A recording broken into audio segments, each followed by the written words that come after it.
Meu nome é Gabriele.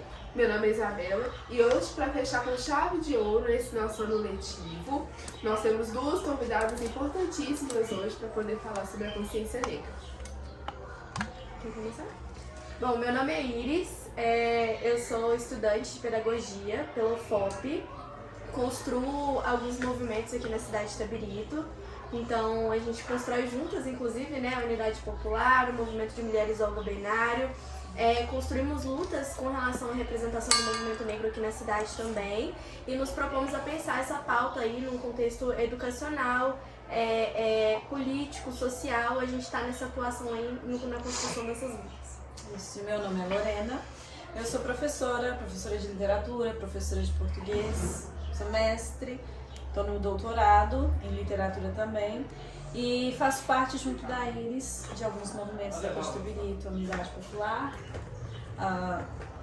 o Movimento Olgo-Binário e também a UP. Do dia 20, que é o Dia da Consciência Negra. E por que ele é comemorado nessa data e por qual da importância dele? Para vocês, ele tem alguma importância também, assim, pessoal, se vocês quiserem, né? Compartilhar com a gente, claro. Bom, inicialmente a ideia da data do dia 20 foi de uma ideia de um dia que fosse possível pensar ou se falar sobre o assunto da consciência negra, ou sobre todas as coisas que a população negra passou, né?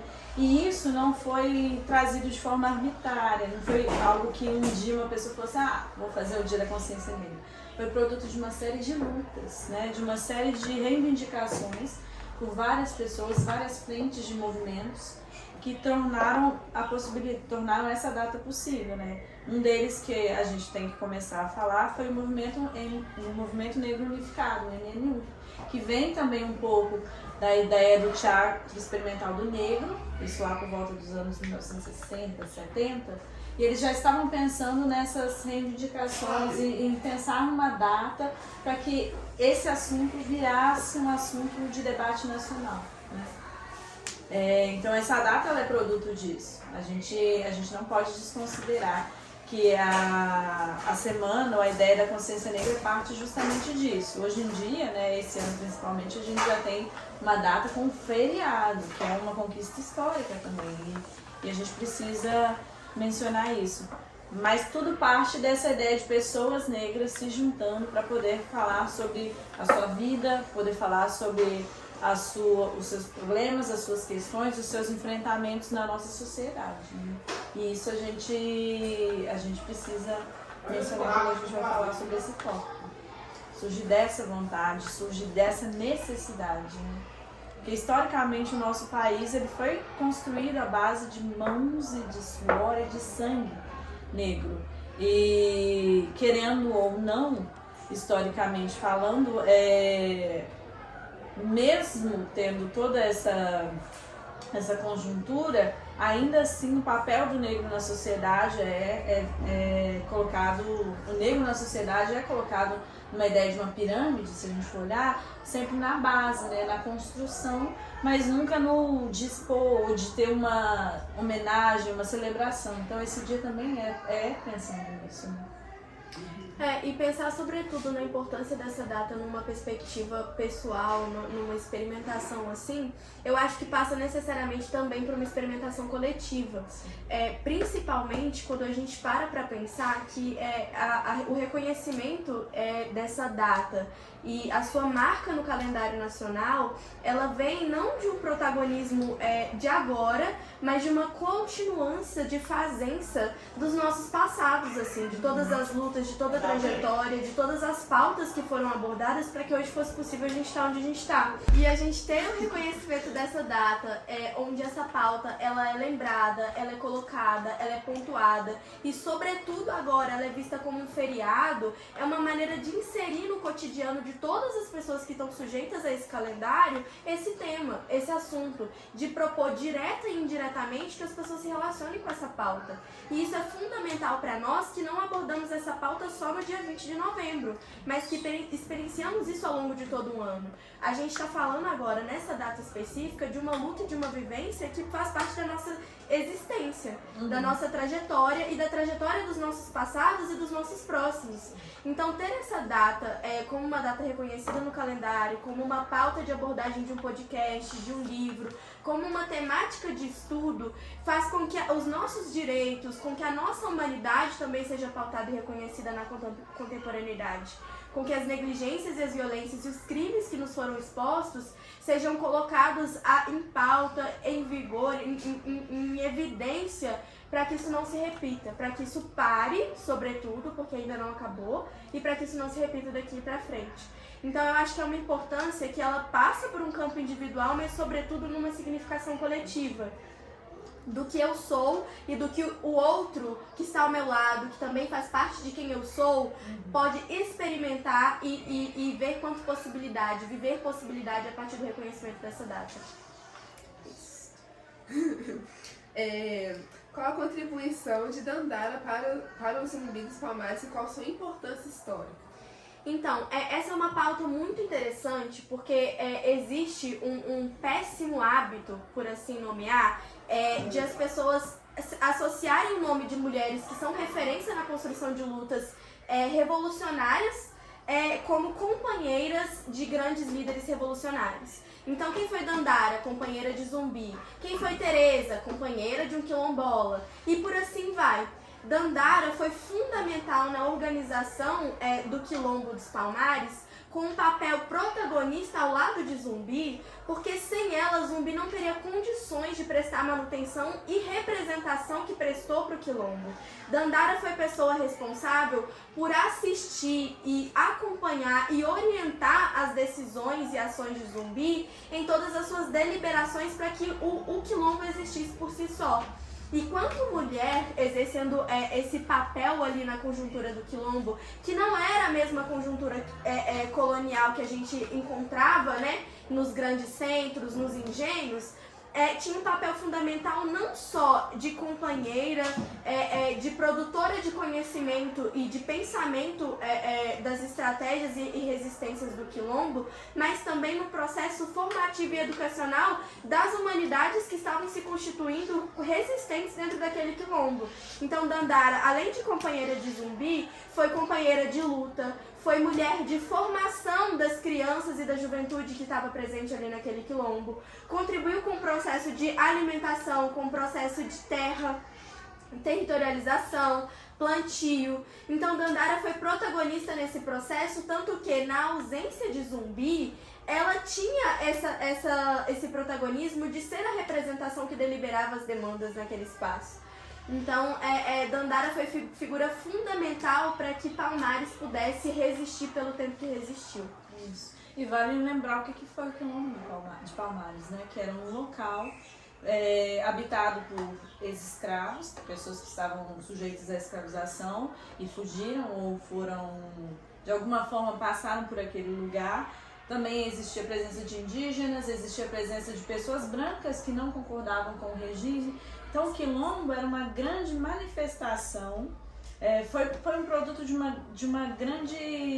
um grande arranjamento de setores que estavam no país naquele momento, naquela época, e que era gerido não nessa ideia de rei, príncipe e súditos ou algo do gênero, mas ele era gerido pelas pessoas. Então quando a gente fala que ele era gerido pelas pessoas, a gente entende que não existia, por exemplo, Zumbi foi o mais conhecido de todos, mas não significa que ele era quem comandava, né? A ideia da gente entender Zumbi como um comandante também parte muito dessa ideia meio eurocentrada, de que tem um homem que vai ser a pessoa que vai comandar e vai se responsabilizar por tudo, mas não, no Quilombo o que mais se tinha era essa ideia de um compartilhamento. Ela era tão líder quanto ele. Todos e as pessoas que participavam daquele agrupamento tinham a sua importância e nenhuma era maior ou menor do que as outras. E isso é interessante da gente trazer para cá, porque é um dos primeiros movimentos, se não o primeiro movimento que a gente pode ver como uma junção de irmãos de cor e de irmãos que estavam na mesma terra, colocando essa ideia de irmãos indígenas e tudo mais, mas que estavam tendo uma gerência que era diferente da forma que que estavam acontecendo no restante do nosso país. Então o quilombo é interessante por isso também de ser mencionado e trazer a Dandara da forma que a Iris trouxe é justamente para reforçar de que não havia diferença, porque todos lá estavam sob a mesma condição, todos lá estavam sob o mesmo sintagma, sobre a mesma função ou na mesma vontade, né? Então é importante também trazer isso. E o quanto que não é fundamental a gente reconhecer nesses nomes a importância da gente pensar como que a gente traz essa trajetória e essas construções para o nosso tempo contemporâneo. Pensando, por exemplo, no cultivo dos saberes transmitidos através da oralidade, o quanto que não existia esse cuidado para que as representações, as figuras representativas, na ausência dessas figuras, houvesse todo um outro conjunto de pessoas que também tivesse condições e repertório suficiente para assumir aquela posição. Então, na ausência de Zumbi era Dandara, na ausência de Dandara era qualquer outra pessoa que estava ali naquele processo formativo. O quanto que a gente se entender quanto coletivo, o quanto que a gente se preocupar e se conscientizar no fortalecimento e na construção dos nossos quilombos contemporâneos, da nossa retomada da nossa ancestralidade, desse contato todo, não é fundamental para a continuância desses saberes e dessas fazendas que eles nos deixaram. Sim. Nesse sentido, por exemplo, a gente poderia até fazer uma comparação de que o quilombo ele está como um pré-modelo de um socialismo brasileiro, de um comunismo brasileiro. E isso antes mesmo do termo ser inventado, isso antes mesmo da Revolução Industrial acontecer. Já haviam pessoas pensando no bem comum. Marcado necessariamente por vivências originárias, né? Sim. Que é o que você falou. De contato, de entender a terra, de entender o que é melhor plantar, qual que é a melhor estrutura de telhado. Eram todas essas coisas, eles sabiam do local onde estavam. Tanto sabiam que o quilombo, para ser extinguido, né, demorou tempos, porque eles sabiam onde eles estavam, eles tinham conhecimento, eles não trouxeram coisas de fora para entender a conjuntura de lá. Não, eles faziam a partir do que eles tinham. Não é à toa que uma das características que veio potencializar o nome do quilombo foi justamente as palmas que protegiam e acobertavam o território, que é uma característica da vegetação local, né? Que é um conhecimento originário. Povos indígenas, ao se aquilombar, ao construir essa luta coletivamente com povos africanos, transmutaram, interseccionaram esses conhecimentos em nome de um poder e da caminhada por um mesmo objetivo, que era a liberdade. E aí, tipo assim, você comentando sobre o socialismo brasileiro, não foi isso? A gente pode observar isso muito na nossa sociedade, que isso vem sendo muito colocado em pauta, por mais que seja em pequenos lugares, mas isso ainda faz com que as pessoas pensem de uma maneira diferente o problema que a gente está tendo na nossa sociedade hoje. Então, tipo assim, do meu ponto de vista, isso é muito importante e vem sendo muito importante para a nossa sociedade, principalmente no ponto de que essas pessoas que veem esse outro lado da moeda fazem parte também da nossa ancestralidade. Sim. Por mais que eu não, tipo assim, por exemplo, eu não tenho um vínculo muito forte com a Gabi, mas a gente tem ali uma coisa em comum, que é ser brasileiro e que é entender as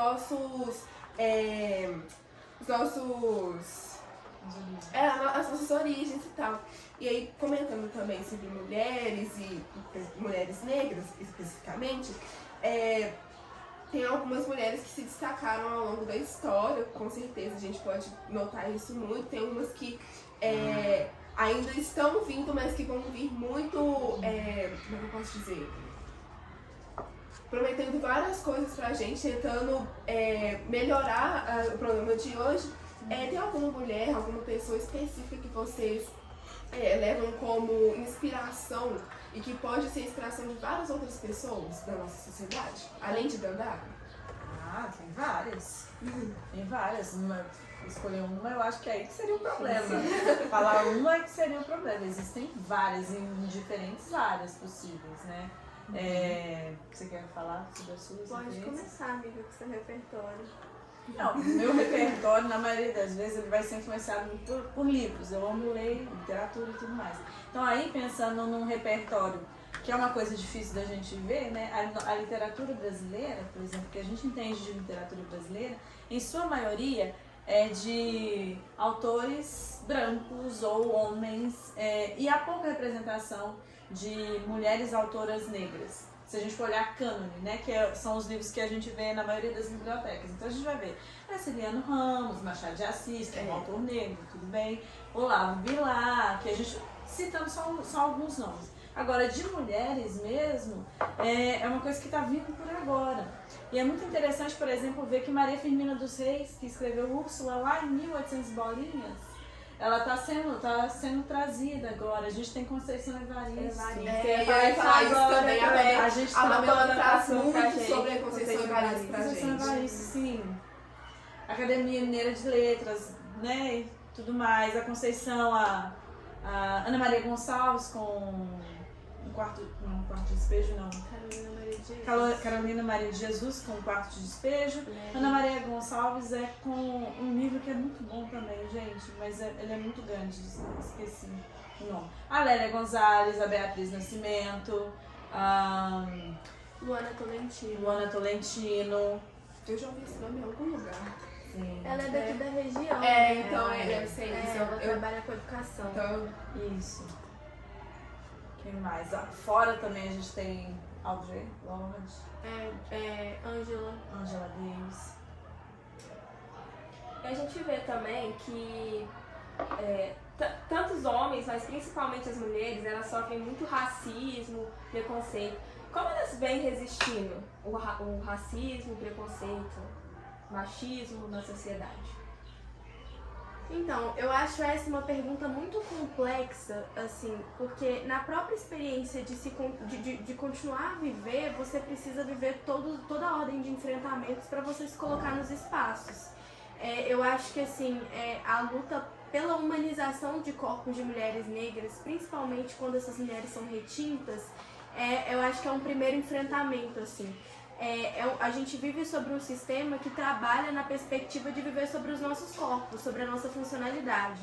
Então, desde os primórdios, para que homens pudessem trabalhar nas fábricas, para que homens pudessem exercer seus papéis fora de casa, existiam mulheres dentro de casa cumprindo seus papéis. E, sobretudo, existiam mulheres negras que cumpriam papéis ainda mais subalternizados nessa leitura para essas mulheres que ficavam em casa. Então, o processo de coisificação e desumanização das mulheres negras é algo que está arraigado e que é necessário para a manutenção do sistema que a gente tem hoje. É preciso que essas mulheres estejam nessa posição de subsistência para que o sistema funcione, porque se não tiver quem faça esse básico, os outros componentes não cumprem com os demais papéis que são necessários para funcionar. Então existe toda uma ordem de um sistema e é por isso que a gente escuta muito falarem que quando uma mulher negra se movimenta, toda a ordem da estrutura desse sistema ela se movimenta também. E aí eu acho e entendo que as mulheres têm se organizado nessa perspectiva coletiva. Quando há uma formação, quando há uma potencialização, quando há a organização dessa classe de forma coletiva, há um poder localizado e uma disputa de consciência muito grande. E essa classe consegue se representar, consegue reivindicar esse lugar de fala, esse lugar de humanidade, esse lugar de existência para além da subsistência. Então, sobretudo, a defesa dos nossos territórios, a defesa da nossa cultura e da nossa forma de se manifestar e se colocar nos espaços, a defesa da nossa maneira de falar e de fazer, de existir, de se colocar. Toda essa ordem de fatores, de uma maneira coletiva e organizada, é a principal frente de enfrentamento e representação que a gente tem hoje para falar da nossa classe. Porque individualmente essas mulheres constroem lutas e enfrentamentos todos os dias, quando elas se colocam no papel de desempenhar as funções que elas precisam desempenhar para garantir o pão de cada dia, para garantir a construção e manutenção dos sonhos individuais. Mas é coletivamente que a gente tem assegurado por lei e por decretos as nossas possibilidades. Porque não adianta a gente ver a representação do sucesso de uma única pessoa se ela não leva as dela junto com ela.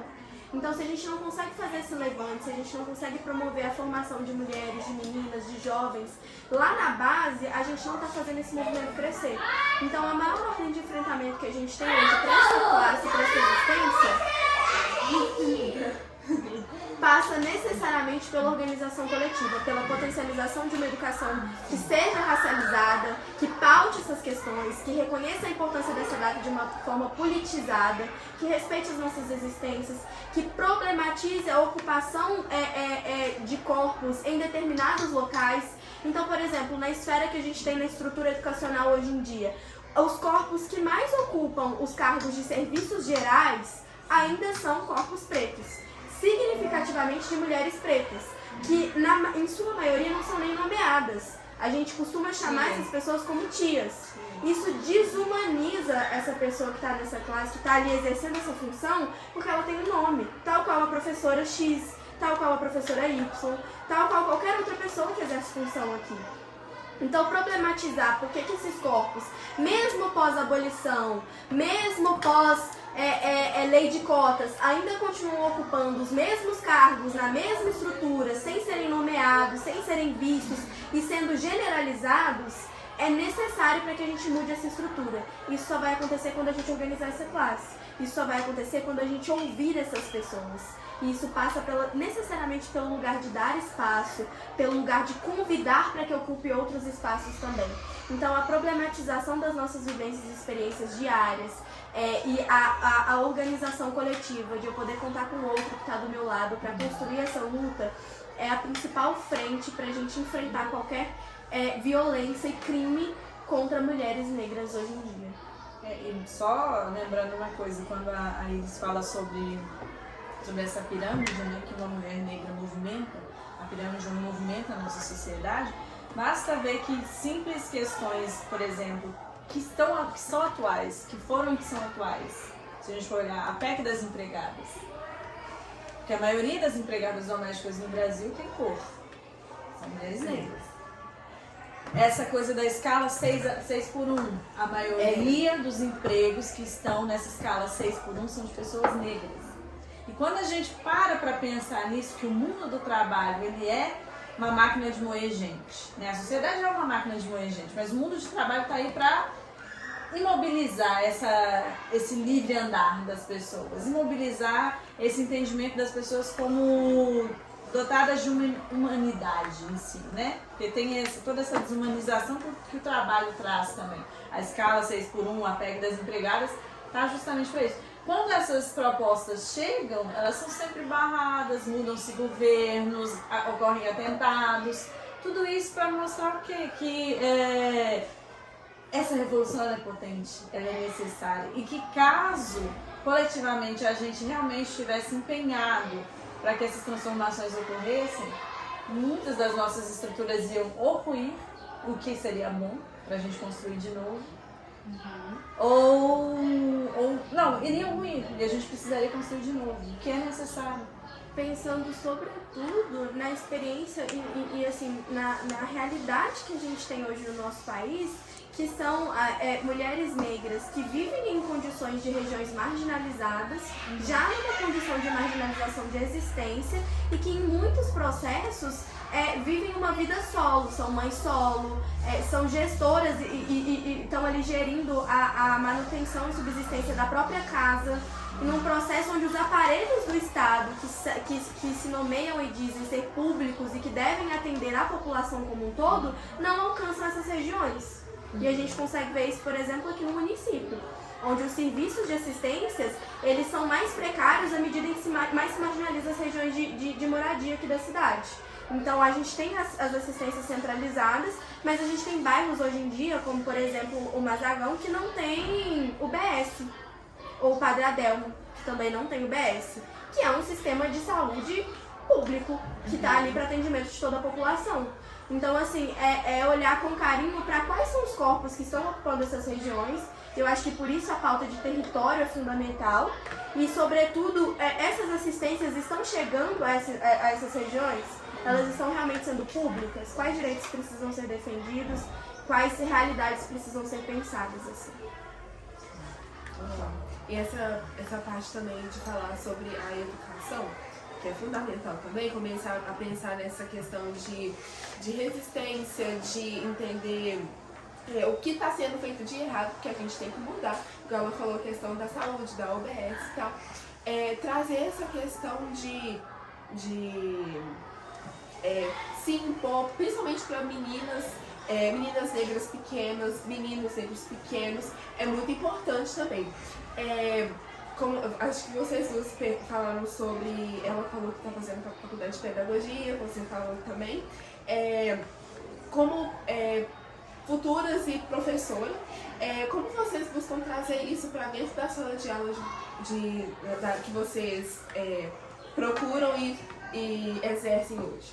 A história da educação brasileira é muito interessante, né? Outro dia eu estava até fazendo uma pesquisa para olhar sobre isso, porque se começa com, claro, vem a colonização e vem uma ideia de tutoria. Primeiramente não existiam professores, eram tutores, às vezes eram trazidos de outros países para dar aulas aqui e tudo mais. E foi passando para isso até que, em certo ponto, eu não queria falar sobre a história da educação, mas eu queria falar sobre o ponto das pessoas negras terem acesso à educação. Pra gente parece que é muito antigo, que sempre o acesso à educação era para todos, mas não era, né?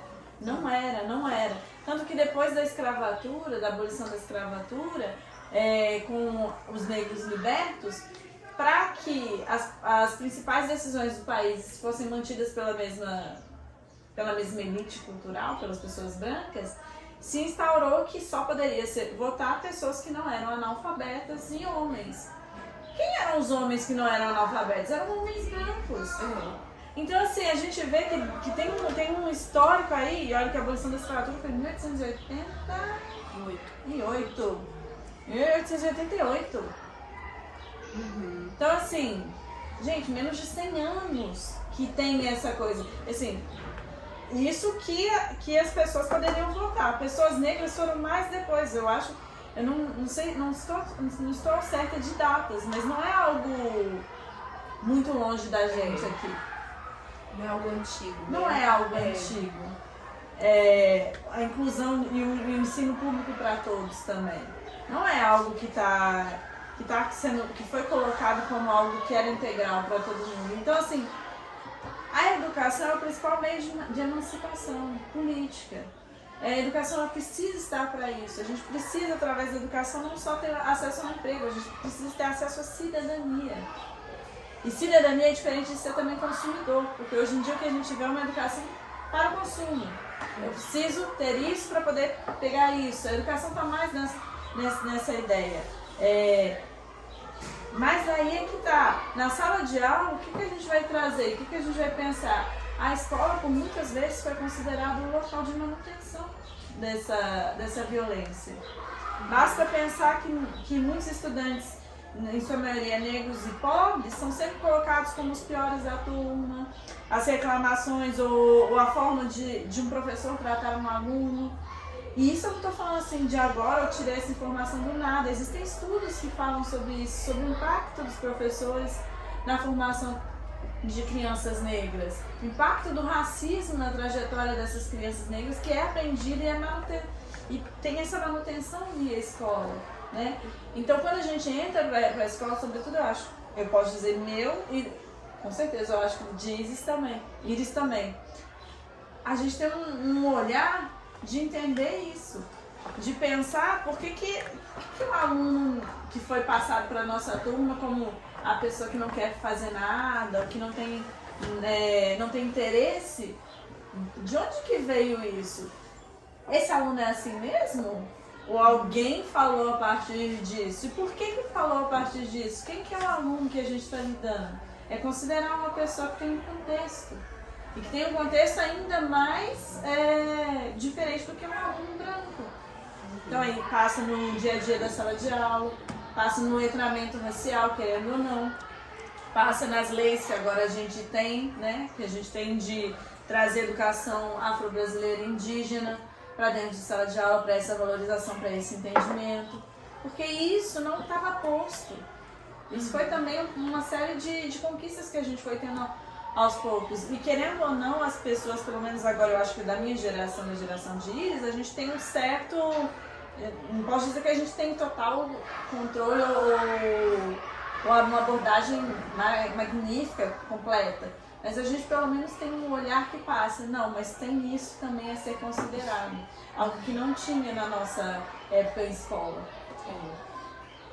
Eu gosto muito, assim, do caminho que a Lauren constrói, assim, para pensar esse questionamento, porque ela traz algo que é fundamental para a gente questionar algumas circunstâncias e contextos que a gente tem hoje em dia. Então, ela trazer pra gente que quando foi possível votar, nós não votamos, nós não falamos, nós não construímos isso coletivamente, traz uma perspectiva de que a forma pela qual as coisas foram sistematizadas, foram pensadas para funcionar, não teve a nossa participação. A gente não pensou coletivamente como que a gente existiria em conjunto com isso. Então, as dinâmicas que estão postas hoje e que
E eu acho que pra gente que tá dentro do ambiente escolar, vocês num contexto de estudante, a gente num contexto de estudante, mas também a gente num contexto de docência, é a gente pensar na importância do nosso papel representativo dentro desses espaços.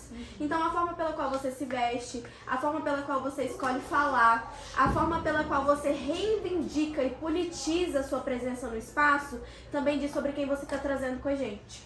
Então você chegar com um turbante, você defender que uma aula de religião seja sobre religiões e não sobre o catolicismo. Isso tudo engloba e reivindica que outros corpos ocupem esse espaço também. Então passa por todos esses lugares, assim. Eu sinto que pensar uma educação que seja racializada, que seja politizada nesse contexto, perpassa não só pensar numa atuação e numa atividade proposta específica dentro de sala de aula, mas como que meu corpo se achega, como que eu penso o que cada estudante traz quanto repertório a partir de suas vivências. Porque se eu tenho um estudante que vem de um território e um estudante que vem de outro, ele vai trazer saberes específicos dessas vivências, do que as avós ensinaram, do que os passados ensinaram, do que a própria cultura do território ensina. Carolina Maria de Jesus traz muito isso em Quarto de Despejo, quando ela partilha da realidade e do que os filhos dela são expostos. Porque é isso que eles vão trazer para o ambiente escolar, porque é isso que eles vão ter quanto repertório. Então a gente apoiar, incentivar, crescer e participar, por exemplo, de um movimento de batalha de rima, para entender o que a juventude está trazendo. A gente participar de um processo de escrevivência que tem proporcionado aí na cidade, a gente também participar da construção e do resgate dessas histórias, a gente se aproximar e fortalecer a ascensão desses grupos, desses coletivos, que tem como principal propósito dizer sobre essa vivência e sobre essa resistência na contemporaneidade, um resgate que a gente faz do que foi, do que tem sido e uma construção do que pode ser daqui pra frente. E isso tudo perpassa a educação, no ambiente escolar e no ambiente não escolar. Então é necessário que a gente pense de uma forma abrangente sobre esse tema. Integrada, né? Eu acho que trazendo então essa ideia para o contexto regional é saber dos movimentos e das coisas que fortalecem a construção da negritude em Itabirito, saber do Bloco Axé e Bar, que está para além da apresentação na Semana da Consciência Negra, que está todo o carnaval aqui, que foi construído por pessoas negras, através de ritmos negros. É também valorizar as mulheres que fazem parte de Itabirito, seja a Deus Olira na culinária daqui da nossa cidade. Deus Olira é uma figura assim, histórica, que bom, agora na prefeitura, por exemplo, ela está num livro que vai ser lançado sobre pessoas que fazem parte da nossa culinária. Então é pensar nesses nomes, nessas pessoas, ver a batalha, né, os meninos do bonde, da estação. Isso, Batalha da Estação. Batalha da Estação. Ver a Malu Caetano, escritora, poeta daqui de Itabirito, ver o Cabulô, que é o Paulo Mendonça, né, que é fruto do Axé Iguibá, querendo ou não, ele foi filho do Cabulô, que foi um dos fundadores, né, e hoje toca, além de ser designer, ele toca não só na nossa região, mas no Brasil inteiro, e está levando o nome de Itabirito. São várias pessoas que estão aí contribuindo. Ana Luísa da Fanpaz, o trabalho que ela faz na Fanpaz, maravilhosíssimo. A Tata MC, que tem crescido o processo das batalhas para a região de Minas, representando Itabirito. A gente tem a Dandara, que protagonizou a representação aí da construção como mestre de capoeira aqui dentro de Itabirito, e que aborda pautas ecológicas aqui na cidade também. A gente tem a Flaviana Lassan, Sim. que era a curadora de arte, ela que está por trás, por exemplo, de movimentos como Cura, né? O Cura de BH, o Festival Cura, ela está na curadoria. E além disso, ela promove algumas andanças, algumas movências nas regiões mineiras para olhar sobre a arte feita por pessoas negras e pessoas não brancas, né? Indígenas, enfim. Então, assim, são pessoas que são de Itabirito, que às vezes a gente não tem ideia, mas que é necessário a gente trazer e fazer com que as pessoas tenham esse conhecimento no espaço de sala de aula da escola. Outra circunstância fundamental da gente entender também é que essa divisão de território, município e região metropolitana, isso é uma política que ela veio da colonização. Nós somos um território só, o rio que corre por todos os nossos territórios. Então, sobretudo, a gente tem protagonistas aqui na cidade, mas é um protagonismo que ele é interseccionado com a região que a gente tem em volta. volta. A gente teve esse final de semana uma festa em comemoração ao reconhecimento do território quilombola de Gesteira, que fica a 40 minutos de Mariana. Ele foi reconhecido e conseguiu a documentação como território quilombola e a comemoração foi esse final de semana. A gente tem uma referência originária que está fazendo uma construção de retomada muito potente aqui também, que é o povo Borucrém. E eles vêm propondo atividades, vêm propondo uma possibilidade de retomada e aproximação desse povo em defesa do território, em defesa das nossas águas. A gente tem muitos produtores também, pensar nos produtores agrícolas, que a gente tem aqui na cidade, numa agricultura familiar, numa relação com a terra, com as nossas sementes crioulas, nesse processo de defesa mesmo de uma alimentação de qualidade pensada para o nosso povo. A gente tem pessoas trabalhando com metais preciosos, então a gente tem a Bruna do Ateliê Sol, a gente tem a Rafaela de Ouro Preto. Essas referências todas que estão aqui na nossa região são fundamentais para a potencialização do próprio empreendedorismo do nosso povo, para que a gente se cresça, para que a gente também possa se ver nesse lugar de pensar com quem a gente partilha o nosso poder, com quem a gente faz girar o nosso capital. Porque isso é fundamental também para o nosso fortalecimento diante desse sistema e dessa conjuntura.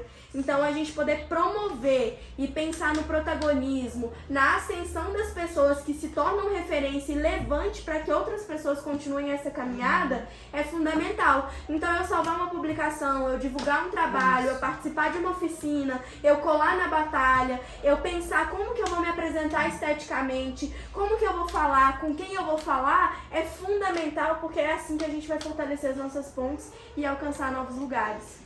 E ainda só querendo trazer um adendo, também ressaltar a presença do Toninho Telefunken, que durante anos tem um trabalho muito, muito grande em relação à cultura negra itabiriquense. Ele que levou, e se a gente for olhar, a Semana da Consciência Negra Itabirique só existe, não tem como a gente mentir, é por conta dele. Hoje em dia é pela prefeitura, mas era por conta dele. A medalha que ele concede para as pessoas negras itabiritenses é por conta dele. Então, assim, Toninho Telefunken, ele tem uma presença e um perfil e uma construção histórica na nossa cidade que precisa ser lembrado, precisa ser evidenciado, né? Também tem o Lorenzo também, querendo ou não. Tem o Lorenzo com a parte de moda e jornalismo. Tem muitas pessoas itabiritenses que a gente pode mencionar e trazer. É muito massa conversa. a gente pensar que só nessa troca que a gente teve aqui, a gente conseguiu trazer representações de nichos muito distintos. Então, assim, a gente tem pessoas fazendo acontecer em todos os espaços. Sim. É importante que a gente se preocupe que essas pessoas sejam ouvidas, sejam vistas e recebam essa oportunidade e a gente reivindique esse espaço também para que essas pessoas possam fazer acontecer. Então a gente contribuir com esse processo é fundamental. Eu acho que a gente pode ficar aqui por horas, que a gente não vai conseguir lembrar de todas as pessoas que marcaram a nossa trajetória e que constroem essa luta junto com a gente, né? E inclusive eu queria fazer um destaque para a professora de vocês, porque esse espaço, essa construção, esse debate, todo esse processo, ele só está sendo possível a partir dessa fazença, dela se propor a construir isso. E assim como vocês têm essa referência dela na trajetória, eu e Loren, a gente com certeza tem muitas referências na nossa trajetória formativa que hoje nos permitem estar nesse espaço partilhando e produzindo conhecimento junto com vocês. Então, um salve, um reconhecimento e a nossa força e continuança a todas as pessoas que contribuíram com o nosso processo formativo para que hoje a gente pudesse estar aqui do jeito que a gente está. Então, assim, a gente está fazendo junto com eles, através deles e assim, continuando para além de nós, inclusive. Sim, sobretudo a minha professora negra, Virgínia, que hoje em dia nem não está mais aqui entre nós, mas é uma das minhas referências na educação. Né? Então é isso que é importante. Além de falar do trabalho da Pamela, eu achei incrível passar por ali e ver um abecedário de nomes de pessoas negras. Gente, é coisa mais linda poder ver isso.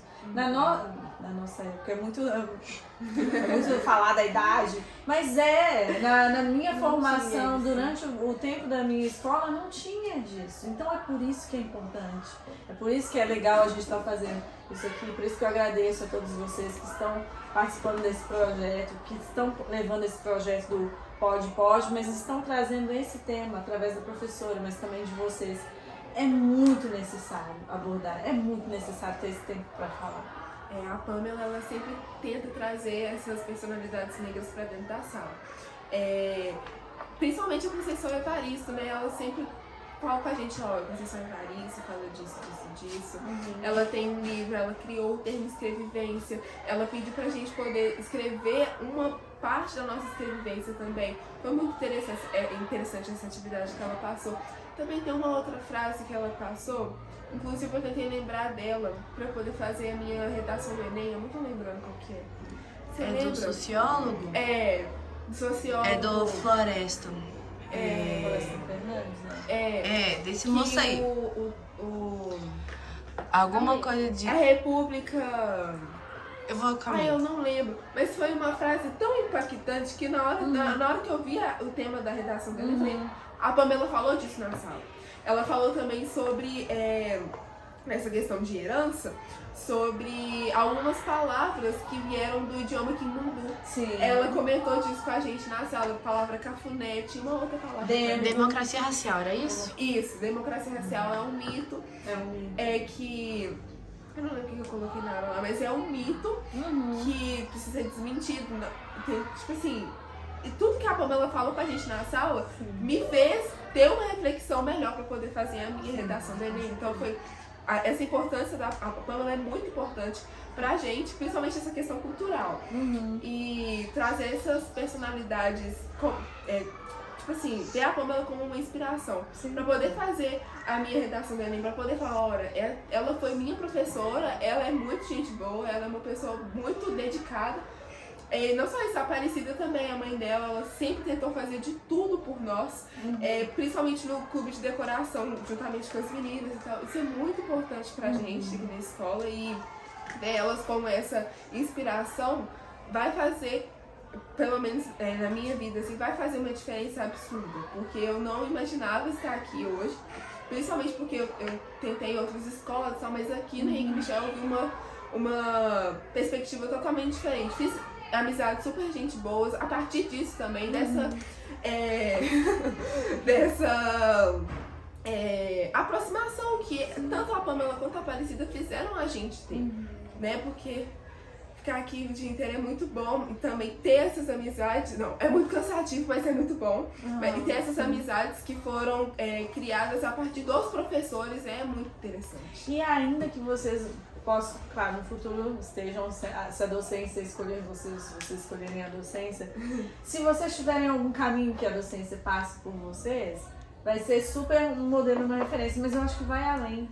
Vai além porque a escola ela não só forma para o conteúdo, ela forma para a nossa percepção de mundo, do que está em contato com a gente, como que a gente vai viver em sociedade. E isso é um ensino que está para além do conteúdo, está para além se é português, se é matemática, se é ciências, mas está na esfera de interação humana, está na esfera de compreensão do que eu sou dentro de uma estrutura. E isso é totalmente necessário para que a gente possa, quem sabe, modificar, quem sabe não, para que a gente intervenha. Passos pequenos, claro, mas constantes, para tentar mudar isso, né? Não, eu acho que é bem isso. Vocês falaram, antes aí, voltando um pouquinho ao assunto, sobre os CEPs, os axé, e eu tava pensando aqui, esses poucas coisas que tem em Itabirito, eu não sei do rap, mas tipo assim, do axé, que são pessoas negras que trazem isso pra gente. E tipo assim, em Itabirito agora eu tô vendo que tá tendo muita coisa sobre pessoas negras, trazendo projetos, tipo assim, diferentes, sabe? Igual, tem um projeto agora também que é da CUFA. E tanto é que é a Marciele é uma pessoa também negra, né? Sim. E tipo assim, eu pelo menos não vejo, é muito raro eu entrar numa loja e ver uma pessoa negra ser dona de um negócio desse. E o pouco que a gente tá tendo agora, a maioria dos trabalhos é tipo, axé, esses negócios, coisas pequenas, sabe? Mas não uma loja grande. Sim. Aí vocês falaram disso, eu lembrei. Porque é uma estrutura muito grande, mas tem que começar de algum momento, e tá começando aos poucos. Essa ideia, essa iniciativa da CUFA aqui para Itabirito, que a Dandara inclusive estava nesse evento, é justamente fortalecer para que essas pessoas que ainda estão nessa ideia de pequenos empreendedores consigam alcançar mais públicos, consigam aumentar e modificar também a realidade que eles têm. Então, assim, é uma coisa que precisa também ser começada dos poucos, mas que é um movimento interessante que a gente não via.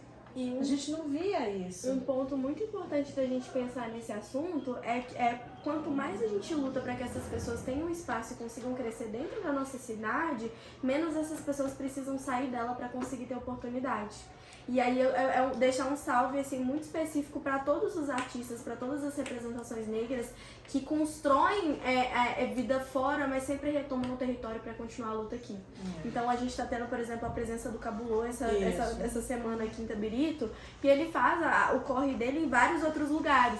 Mas Paulo, ele BH. voltar para cá e desembolar o corre dele aqui pra gente é fundamental. Porque Flaviana é a também. continuância de uma luta. É. A Rai, no A processo Rai. de dança dela A também. Elane. Então, assim, todas essas referências. E um salve também para todas essas pessoas pretas, e sobretudo para as mulheres pretas, que conseguem manter o próprio negócio aqui na região. Um salve de, assim, admiração e de fortalecer esse corre mesmo. Então, a gente tem a Lolo Nagô aqui na região também, que trabalha em vários espaços, mas está sempre aqui atendendo ao público também. E que tem um negócio, assim, que não só trabalha com a construção das tranças, mas também reivindica toda a história e resistência que tem por trás disso. Trazendo repertório e fazendo tudo com muito cuidado, com muita ancestralidade, com muita construção. Então são referências muito potentes que a gente tem e o quanto que a gente lutar para potencializar, para que essas pessoas possam crescer e ficar na nossa cidade não é fundamental também para que as portas se alarguem, além de se manterem abertas. Verdade. Verdade. Falar nisso da Trança Nagô também é um repertório muito bom de colocar na Trança Nagô. Eu acho que saber a história assim, da Trança Nagô já mexe bastante com todo mundo. Porque eu acho muito bonito as tranças Nagô, sabe? Eu tenho muita vontade de aprender a fazer, mas eu acho que trazer essa questão da Trança Nagô em específico é uma questão que a gente costuma ver muito na nossa sociedade e que as pessoas, a maioria das vezes, não sabem da importância, da história que tem, da força que tem a Trança Nagô no nosso meio social, assim. Várias pessoas que fazem, falam assim, eu acho tão bonito, mas não sabem do porquê. Faz porque acha muito bonito e tal. Mas até esse processo de achar muito bonito é uma coisa que é só de hoje, né? Igual quando a gente fala do papel da escola, tá justamente nisso. O quanto de ouvir na escola que o seu cabelo tem que estar preso, o seu cabelo tem que estar de forma tal, ou então o meu cabelo durante o meu ensino médio ele era alisado. O cabelo da maioria das pessoas negras que eu conheci eram alisados, independente se eram mulheres ou homens, né? Que ainda tem disso, né? Homens ou com cabelo raspado, ou cabelo super curto, ou se fosse grande tinha que ter um alisamento. Mulheres, então, crianças, né, na verdade, a gente está falando da escola, então durante a parte da infância e da juventude, da adolescência. E o quanto que a escola é esse local também para potencializar e para poder falar assim, não, você tem o seu cabelo, se você quiser usar da forma que você quiser usar, é justo, você não precisa modificar para fazer uma apresentação, você não precisa deixar de ser você, deixar de ter as suas características ou minimizar as suas características para se adequar a algum padrão. A escola está aí também para isso, né? E é uma mudança que a gente vê por agora e que em sala de aula, a gente sendo professora, a gente faz questão. É muito legal eu em sala de aula ver uma aluna que estava com o cabelo alisado, querer utilizar ele da forma sem ser alisado, querer testar. Da forma natural dele. Da forma natural. Não que isso seja uma coisa que seja obrigatória, você precisa usar o seu cabelo natural, mas que haja essa vontade de testar, de experimentar, essa possibilidade, sabe? Que a escola antes não dava, e hoje em dia dá. É muito doido pensar nisso, não só na questão da Nagô, mas numa perspectiva da possibilidade de penteados também. Pensando que numa referência afro-originária, os penteados que você utilizava também diziam sobre o seu lugar na sociedade, sobre o seu contexto socioeconômico. Existe toda uma série de construções e interpretações e práticas que diziam sobre quem se é a partir dos penteados.